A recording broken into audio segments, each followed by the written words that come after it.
This episode of Beyond a Million is different. Beyond a Million is focused on sales, marketing, operations, technology, and taxation, and teaching people the tactics and strategies that work for high 7, 8, and 9-figure companies. Typically, we'll do a long-form interview, and by we, I mean I, will do a long-form interview with a badass entrepreneur, and usually we cross the lines between sales, marketing, operations, technology, and taxation, and get some of the entrepreneur's journey.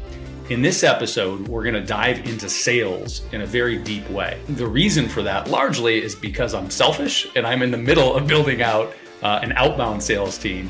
And when I am focused on something, I want to be entrenched in the material that I'm focused on. I want to line up the books, the videos, and my day-to-day around that thing to keep me focused. So if you want to focus on sales right now, this is an awesome way to do it.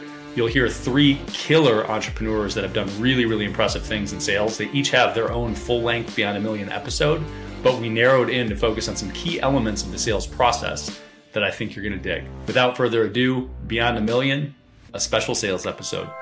One of the things that has become true about, I think it's true for everybody, but in my world, we have a lot of sensitive data, right? We look at people's back-end financials. Sure. And so for 15 years, somebody tells me a story, then I see their financials. Somebody tells me a story, then I see their financials. And this keeps happening. And as Tony says, like, it doesn't take a genius. Eventually patterns emerge. Yes. Right? And so something has been internalized now. When somebody says something to me, man, my bullshit radar goes off. It's pretty sensitive. Yeah. Because I have enough data points to support that. And I think that's very true in sales in general. It is. I think you're far better off saying, I don't know the answer to that.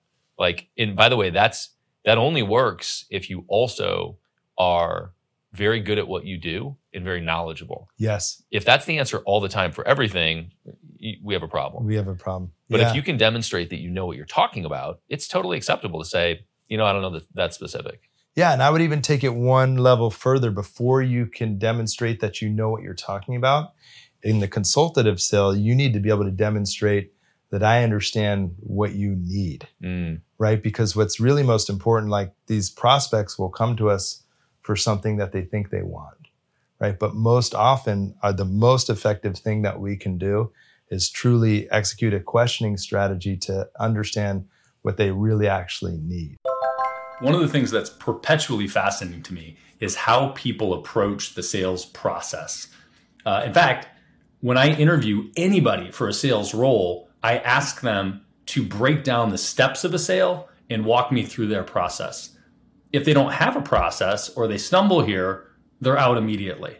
Any good salesperson has the basic steps laid out, but there's nuance.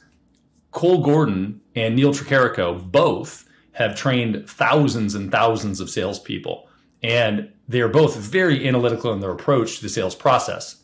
In this clip, they specifically break down the assessment of needs and how to bring a prospect to the point of raising their hand and saying, oh, just give me the stuff. I want to buy. I love it. It's super fascinating to me. And if you're building out a sales process, or if you have one and you don't have crystal clear analytics and crystal clear steps and scripts and language, etc., this is an awesome clip to hear how 2 rock stars in sales approach that process.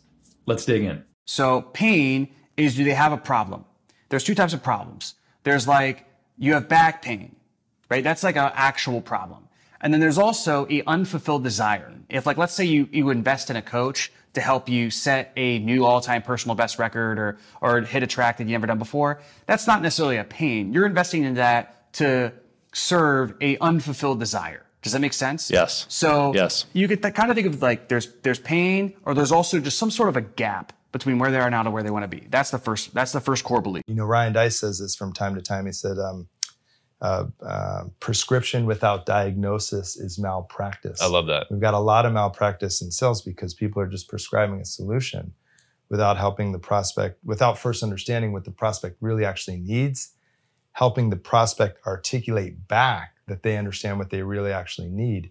Then you don't have to close. You can enroll because you've got a client who's articulating understanding of what they need, a match of the solution that you're presenting, and you have enrollment. It preempts overcoming objections and all of it. Doubt is the reason why they just don't want to do this on their own, right? Can they not do it on their own? Do they not have the skills, abilities? Do they want to get there faster? It doesn't mean necessarily getting them in the sales conversation to admit that like, oh, I can't do it. You know, it's not like that. It's just like, what is the reason why at the end of the conversation, they're not going to say, you know what, man, we're just going to keep doing what we're doing, or oh, no, we're just going to figure this out. Establish rapport, right? Again, we talked about it as 45% of any enrollment is won through your ability to establish rapport. So there's sub attributes within that. So I kind of want to know, like, why are we on the call? What is the problem?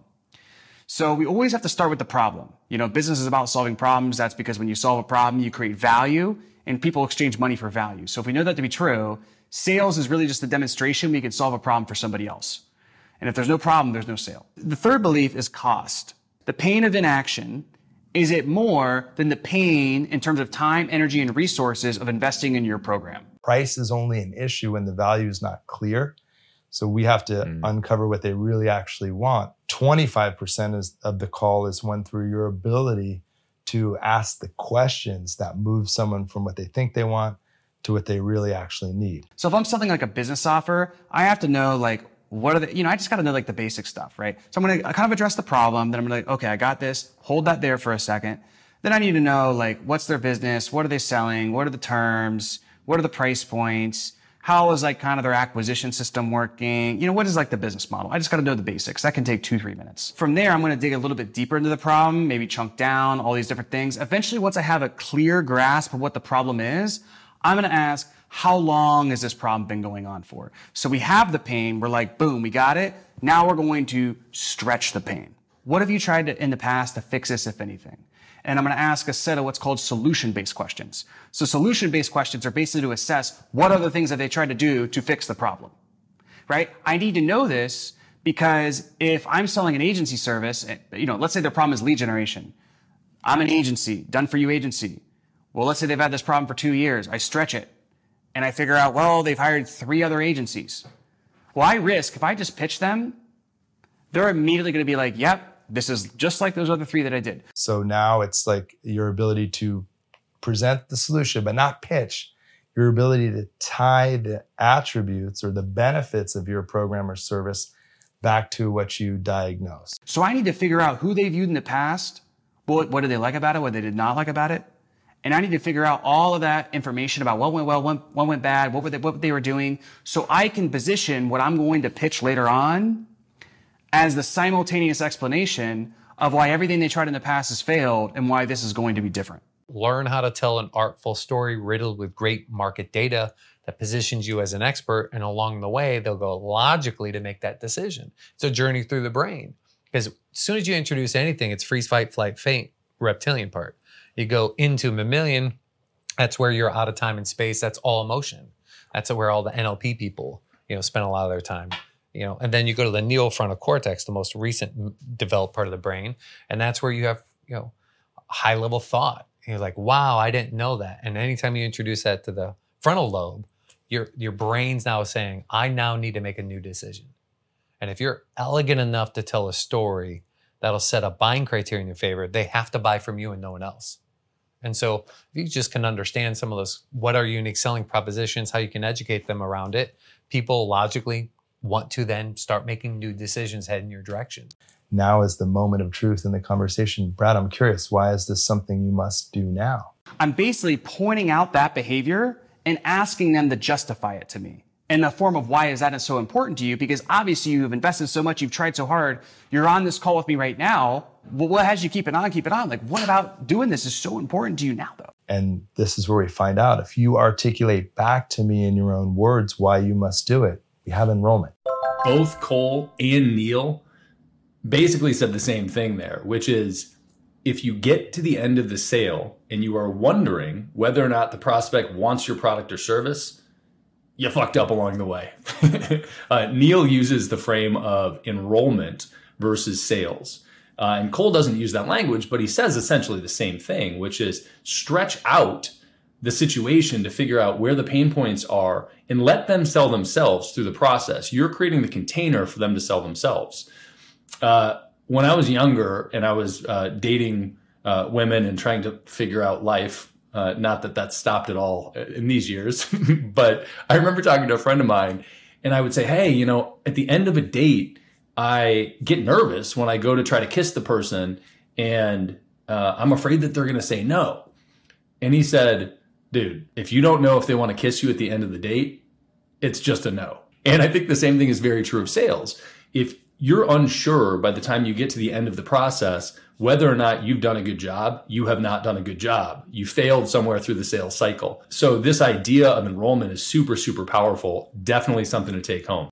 Ted Miller is coming up next. And Ted is somebody that I've known for quite a few years. And when you meet Ted, immediately you get the charisma and you can see why he's good at selling things. But as you get to know him better, you understand why he's good at not just selling things, but building sales teams in all environments. Ted in this clip is going to dig into some key things that I think are just mission critical with sales teams.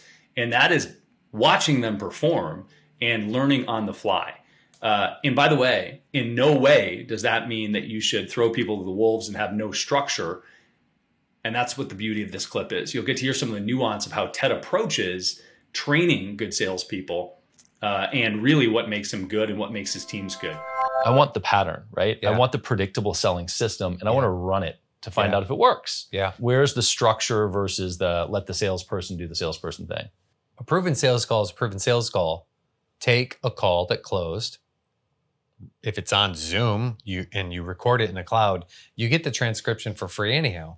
So you take the transcription. If you don't use scripts now, let that be the roadmap to guaranteed success. And if you're wise enough, you'll identify what was said that made it great, meaning this built rapport, this found needs, this built value, this created desire. So now you can have 10 different sentences to build value, 10 different open-ended questions to find a need. And you can really structure a script because the persona is going to be overlaid on top of the script. So I'm a huge advocate of scripts, drive a lot of salespeople nuts. Their boss hired us to come tune them up, and we show up like rock stars and jam scripts down their throat. But that discipline to say only the thing that's guaranteed to prove the best outcome gets them on track and get better KPIs. So whatever the KPI could be, if it's just a connection rate, like actually having someone connect, the way they opened up the very first sentence, did they say, yeah, hi, this is Ted Miller. Is Brad there? They don't say that. Hey, is this Brad? Oh, hi. Like they failed to announce themselves and they took an inferior posturing. So I'm a big advocate for scripts, proven methodologies, but they're like, yeah, but I need to be myself, Brad. I mean, you're taking away my opportunity to let my personality out. Yeah, well then express your personality through the script. Because someone's going to respond. You can't have perfectly scripted responses to every statement. Right. That's where you get to shine. Yeah. So now you're proven to follow steps that are going to get you an outcome called a sale. Along the way, each persona's being injected through it from their personality. Whoa. I love that. Did you hear that? People use scripts so that you can be guaranteed to dial into the thing that will prove the best outcome. Just do it. Okay. Back to the episode. Test them on the 2 C's. If they don't have the 2 C's. What are the 2 C's? Compassion and confidence. If they don't score freakishly high as a compassionate human being and high in confidence, you're asking a pig to fly. Just stop asking pigs to fly. Don't ask a zebra to change its stripes. Because if they don't have enough confidence in themselves to sell themselves, they're never going to sell a product or service because they lack that confidence. I mean, that's often the dictator between any negotiation. The one with the most certainty is going to win. So find people who are already certain. They bring the certainty to the party called sales. And so find people who already have that. And first and foremost, above certainty, I would put compassion. Someone genuinely cares. Because if you care enough, you go the extra mile. And right now, more than ever, we need people that are willing to go the extra mile. And so that's how that's played out. I ask people to, if they want to recruit sales talent, they're like, I've tried, but I hire them and they promise me the moon and the stars, and well, they're new, so I give them 2 months, and they're new, so I give them 3 months. And next, you know, 4 or 5 months, you're like, should we let them go? And by 6 months, you're in like, how much in for that base salary? And how much? And they haven't gotten anything to the table. And you finally let them go and you go, we should have done it sooner. Is there anything that stands out to you today as from a structural perspective or specific software tool that's like, this is the one? Or here are a couple that work. It's going to sound cheesy. Now I'm back to sounding like a tree-eyed hippie again, like, wanting to only drink green juice, and specialty coffees. It goes to just stop selling. Most people suck at it. Start adding value first. And I'd say in the marketplace, the way it stands right now, the best way to add value first is through education. Genuinely find a way to offer the greatest thing that you have to offer really fast in a short period of time. Well, yeah, but that's what I sell. Great. Then what do you want to put your best foot forward? Why would you say I'm going to take a mediocre step forward in the cold market? So when you're doing anything that's cold, the absolute most audacious claim you have needs to come out as quick as possible. The greatest commitment to serve them and listen to them and intend to help them, state that and back it. And you'll cut through the clutter. They're trying to blow everyone else off. And someone's like, this may be the best phone call you've had all year. And within 7 minutes, we'll prove it. Why don't you just take a few moments now and that person's going to have a sales call. Everyone else just got blown off. Here's why I get paid too much money for the simplest thing. Record sales calls and stop role playing with your team. Literally press play. Stop role playing. They're going to tell you what you want to hear. Press play. Take their Zoom or take their sales call, or if they're here on these floors, take your iPhone, hit record, stick it in your pocket, and you turn around and you press play, and all the salespeople hear it.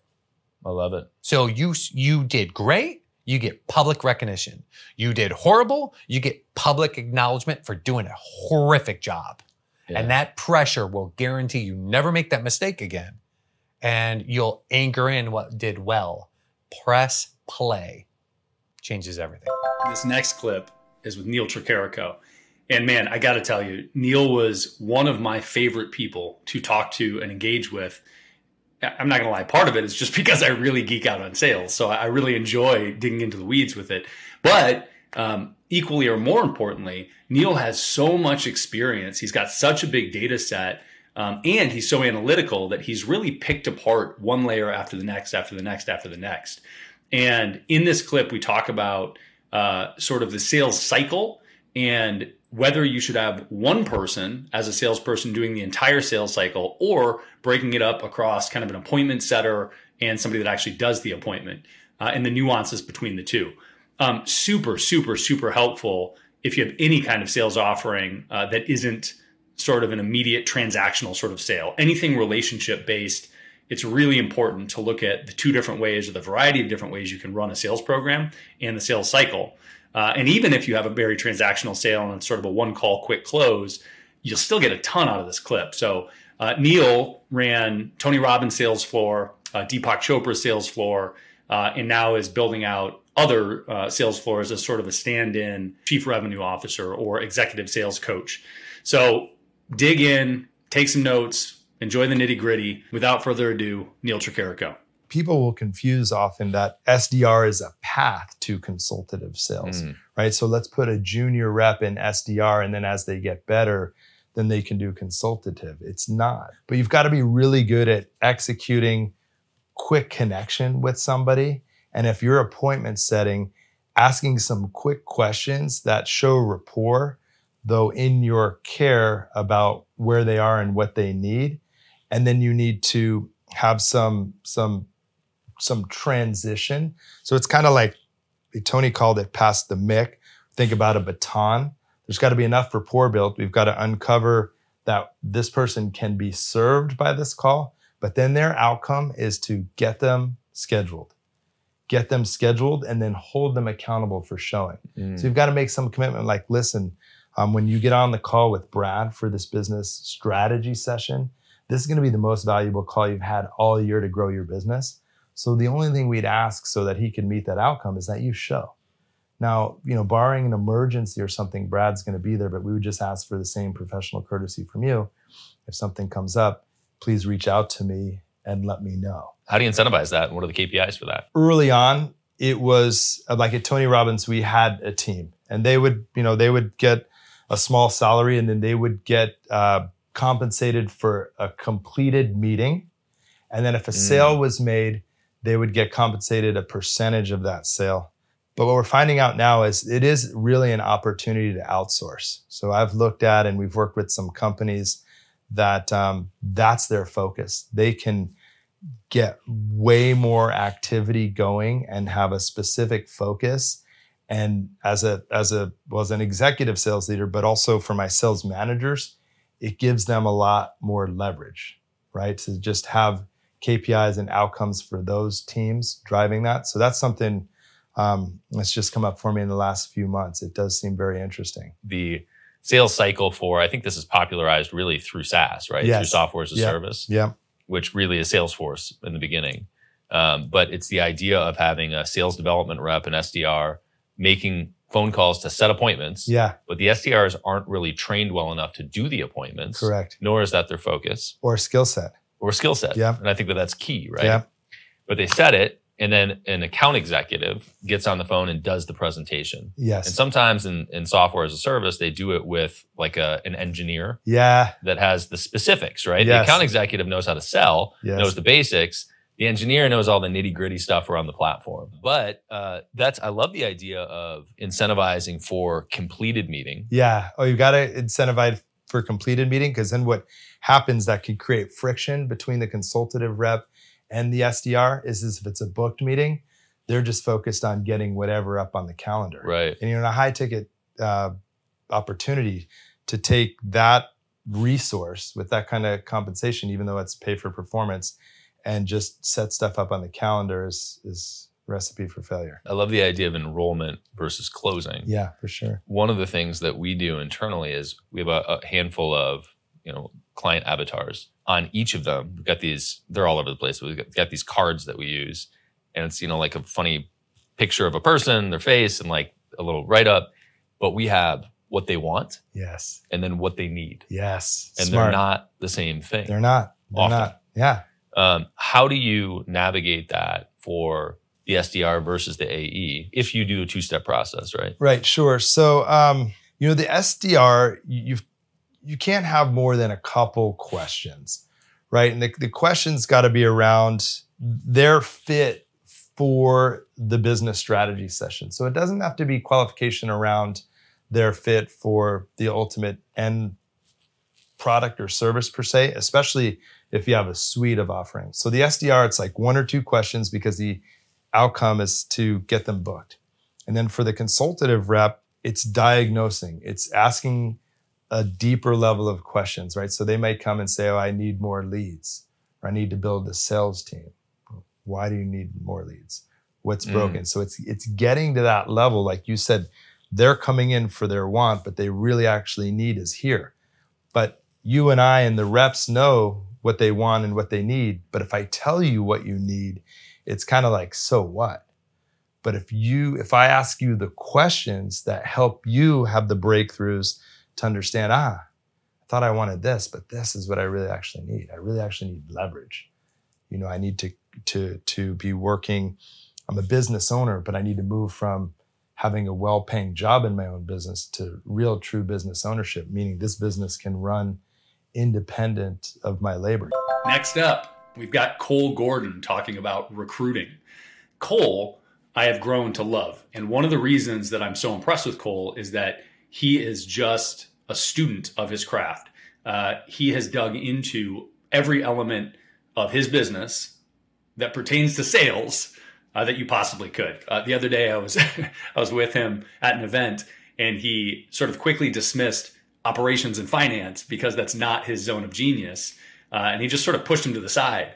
But anything sales related, which includes recruiting salespeople, he knows everything about and has read dozens of books on.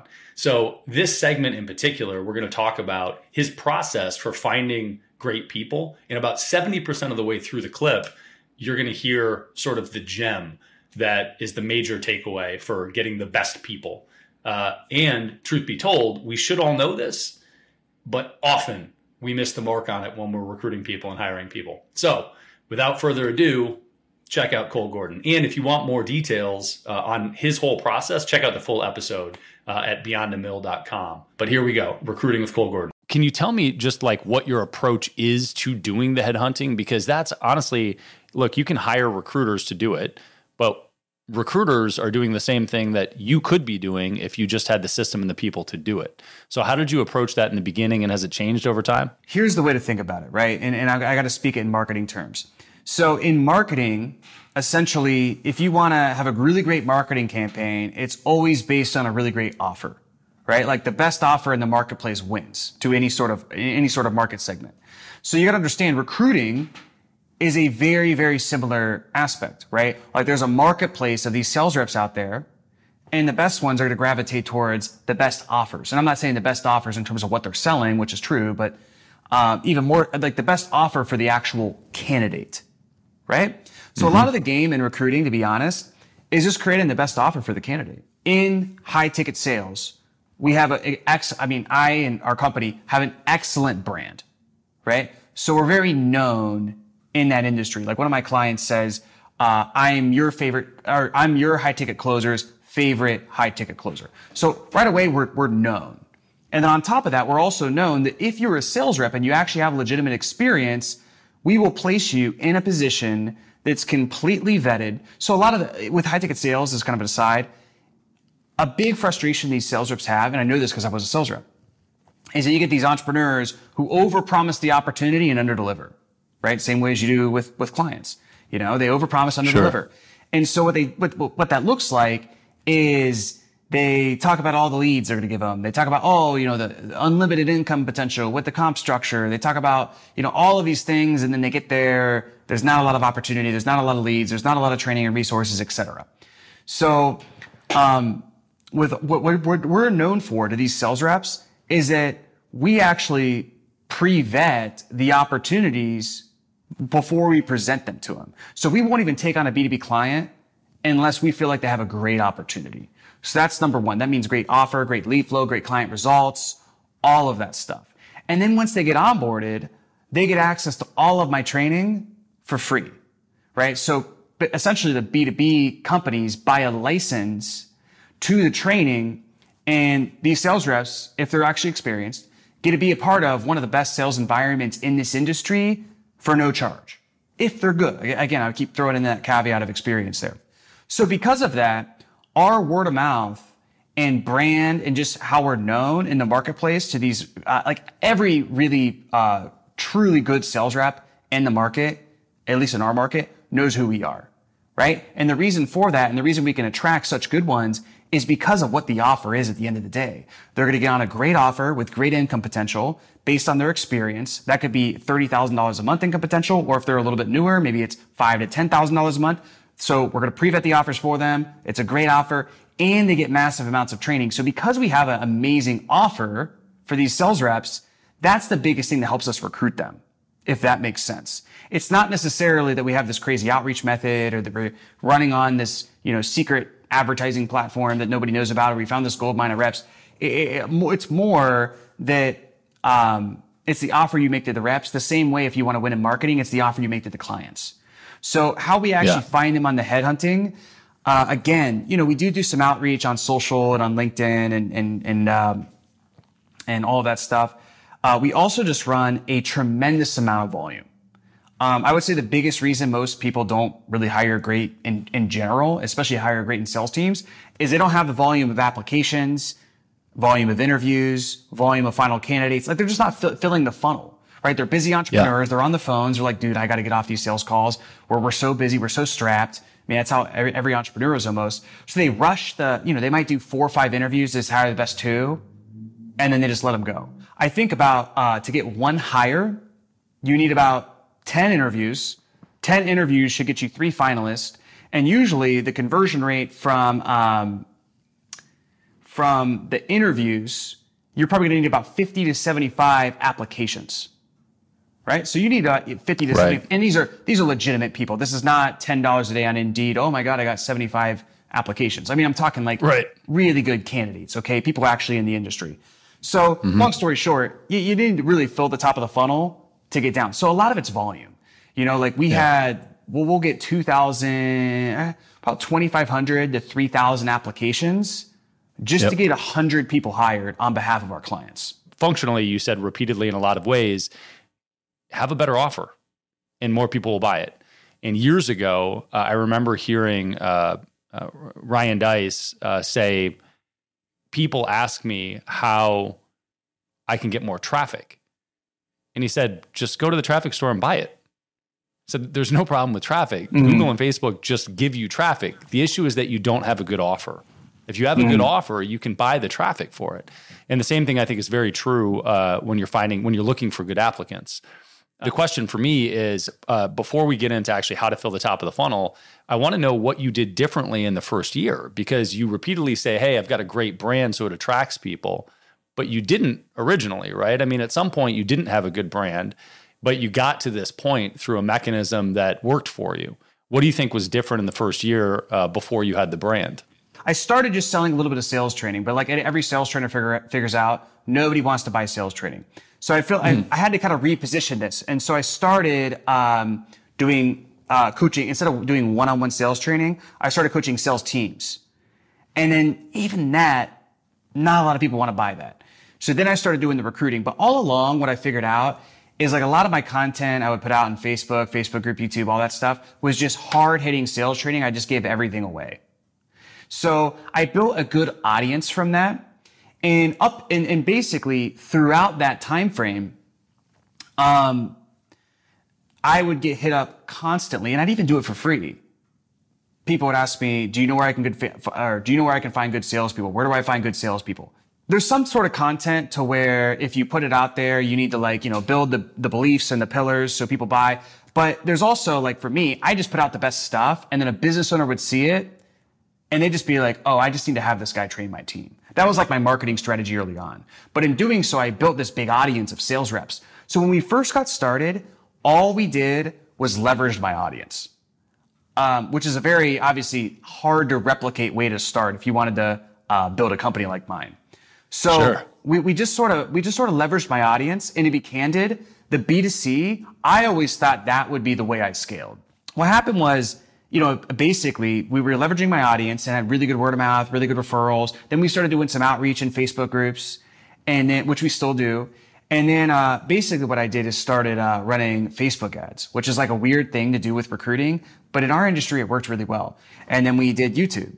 And then really as our team built and built and built, now we're on almost every single job platform, TikTok ads, YouTube ads, Facebook ads, everything. And to be honest, I don't think one is really better than the other. Something like Indeed, for instance, you're going to get a massive amount of candidates, but most of them are going to be pretty bad. So there's a lot of filtering that has to go on there. So we just run on all the platforms. And then essentially what we do is we have the same way on a sales team. You might have 6 guys taking calls. We have 6 people who just take interviews. Like, I don't know the exact number, but it's probably 6 to 10 interviews a day, every single day, right? And this is after somebody's already been through an application process. Then we actually have them send in a video. So then we assess that we have a guy who literally his full-time job is just watching these videos and then passing people on to the next stage. Then we interview them and then we pass them on to the client, essentially. So that's how we generate the volume and where they come from. The highest quality people are going to come from that word of mouth referral and people who've been in my network and my brand, right? Because if you're a good high ticket closer and you've been in the industry and you're looking for top-notch sales training, you've either been a client of mine or you're at least consuming my free content, maybe on YouTube, on Facebook, or whatever, right? So a lot of like the top 1%ers are going to come from that. And I'd say another bulk of really good people will come from some form of advertising. And like I said earlier, now a lot of the mid to beginning level positions will come from the certification, right? People who are really driven. They're all 100% bought in. They've done a lot of training and role plays and real life stuff, but they just lack some of that real world experience. So they're going to start at the bottom and then move up. Do you do the same thing for the B2B side when you're trying to recruit the higher end people? Do you run ads specific to them for the higher end salespeople as well? Or are those people that you rely on pulling from kind of a social audience where they're following your sales content that you give out? A lot of it. Okay, so here's another thing. A lot of the top-notch people, what'll happen is it usually will go something like this. Some guy who's a stud door-to-door salesperson, just use door-to-door as an example, but typically those guys are good. They'll find out about high-ticket closing, and they'll start closing for, Dean Graciosi and Tony Robbins are a client with mastermind.com. So let's say they start closing for somebody like that. and they're making $15,000, $20,000 a month. They're working remotely. They're selling something that's really changing people's lives. They're like, where was this, all these years? This is amazing. Especially like these door-to-door groups are so tight-knit, that person will start referring all of his friends. So we have built-in referral systems to where our recruiting team will follow up with these people that get placed and work referrals from them to get more sales reps. Because typically really good sales reps know other really good sales reps. Does that make sense? Sure. And really there's no secret sauce. I mean, with the referral thing, it's you just got to ask. We do give a little bit of compensation if they give us referrals who get placed. And also if they get an awesome job and they're like loving life and it's changed their lives, like they're going to tell their friends about it. So a big part of our top-notch people are going to come from the brand. They're going to come from, my organic audience, my social, my email list, things like that. And they're to come from that word of mouth referral pipeline, if that makes sense. So, and they all go through no matter what. They're always going to go through that process of application, video assessment, one-on-one interview, and then we pass them off to the client. The client basically runs my hiring process. So the client will pick it up, do a group interview, then a one-on-one mock call, and then what we call a scorecard interview. While we're talking about that specific funnel, do you run every higher end salesperson through a group interview first? Is that always part of the deal? We found the group interview is killer. I'm not really the expert in how to actually conduct those. Like that's our COO brought that to the table and was like, we got to change and do the model like this. And the feedback we've gotten from a few of the test clients that we've done this with and internally is like, it's just night and day. Who on a group interview is the standout performer? So the reason we're implementing that too is because what we're trying to do is collapse the time it takes for you to basically go from not having a sales rep to having, if you're just starting off, let's say, 2 high quality stars, right? And if you do a group interview, let's say you conduct 2, you might be able to get a taste of, 10 different people, five a piece on the interviews. Whereas if you're doing a bunch of one-on-ones to start off with, you might get some good people, you might not, but the chance of you getting the person that you want is so much better when you're starting with that group setting that's very quick. And there's just something about, like, I think our brain is wired to have, or notice things in contrast, right? Sure. So it's easier to see who the best person is when you can also see what else is out there. Yeah, certainly for a sales role, you're going to get to see who's going to be assertive, aggressive, confident, pick the attributes. And I guess to that end, what are the attributes that you're looking for in either group? Is it the same for both salespeople? Does it vary? What are the characteristics you look for? Yeah, I mean, it's going to be always these 3 things. There's specialized knowledge, which Naval Ravikant says specialized knowledge is essentially knowledge that can only come from the experience of doing, right? So if you go to get an MBA, that's not specialized knowledge. But if I do 1,000 high-ticket sales calls, that's specialized knowledge. It's something that only comes from the experience of doing. So that's specialized knowledge. Also, you could think of it as like their demonstrated track record, okay? The second thing is industry acumen. That is their ability to speak the language of the industry and to understand the industry. So for instance, I always use this example. Let's say we got a guy who's from car sales. He's a total stud. Well, he could have the specialized knowledge and the track record, but if we place him in an offer that helps women balance their hormones and through nutritional alternative therapy, right, which is a real client that we have, well, he's probably not going to do very good. Does he understand the industry and the market? No. Can he speak the language of the women who are having these issues? No. So it's because he lacks that acumen. I call it acumen. The third thing is buy-in. So are they bought in? Are they passionate about the market, about what they're selling or the offer, and also about your mission, vision, and values? So you don't need to have all 3, but I kind of think like when I'm interviewing somebody, where do they rank on those 3 things in any position, right? They have to have buy-in no matter what. Because if they're not bought into what they're selling, the market, the mission, vision, and values, it really doesn't matter. And buy-in, the higher the degree of buy-in, the more likely they are to push through challenges that are going to be, they're to come up through the position. And I would say the second thing, I would honestly rather have somebody who could speak the language of the industry opposed to being tremendously experienced. Yeah, I tend to think about sales experience as, and you've said this, I think, in different ways, but the framework that I've always had in my head and what we look for are people that have sold something similar. And I break that into categories of how short or long is the sales cycle, right? Are you going to do a one-call close, or is this like a multi-week or multi-month sales cycle? Is it tangible or is it intangible? Those are the big ones. Or is it high ticket, low ticket, right? But that usually correlates with the sales cycle. Exactly. But somebody that's used to selling, cars where they've got a tangible object in front of them, moving into insurance sales, which is like a conceptual sale where you've got to use your words to explain the concept, those tend to not map very well. Bam. I hope you enjoyed that episode solely focused on sales. Really, we're still barely scratching the surface of sales, but the devil's in the details, and so is the money.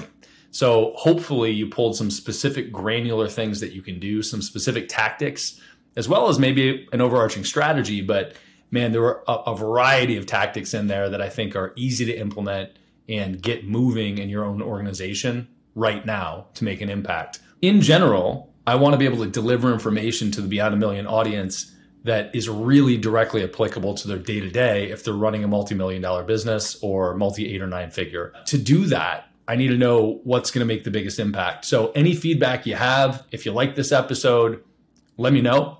And if you want more like it, let me know. You can go to beyondamill.com and hit the contact us, or you can just email social@beyondamill.com. And if you want more tactics and strategies, go to beyondamill.com and check out the Tactics and Strategies course. It's free. It's a membership site. It's got all of the full-length episodes and also has a whole bunch of information that all of the guests have aggregated and given us to host there. So tons and tons and tons of good stuff on sales, marketing, operations, technology, and taxation. Until the next episode, go rock it out. If you learned one thing on this episode, share it with another entrepreneur. They need to hear it. Also subscribe so that new episodes just show up on your phone. It's a lot easier that way. And if you want the really good stuff, check out our free BAM! Tactics and Strategies course. It's where we curate the best tips, tricks, and tools that our guests know, whether they've shared them on the podcast or not. Just go to beyondamill.com. You'll also find previous episodes and show notes at beyondamill.com.